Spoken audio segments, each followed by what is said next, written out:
Pinangunahan ni Acting Chief PNP Police Lieutenant General Jose Melencio C. Nartates Jr.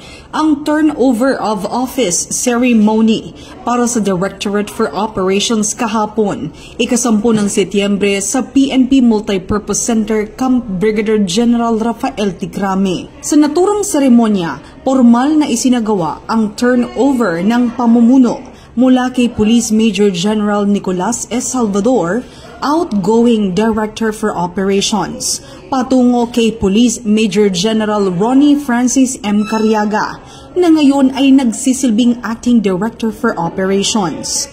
Matapos ang turnover, ginawaran si Police Major General Salvador ng retirement honors bilang pagkilala sa kanyang marangal at dedikadong paglilingkod habang siya ay formal nang nagpaalam sa hanay ng pulisya. Ang aktibidad ay sumasalamin sa matatag na tradisyon ng PNP sa maayos at marangal na pagpapalitan ng pamumuno at sa mataas na pagpapahalaga sa serbisyo ng mga lider ng organisasyon.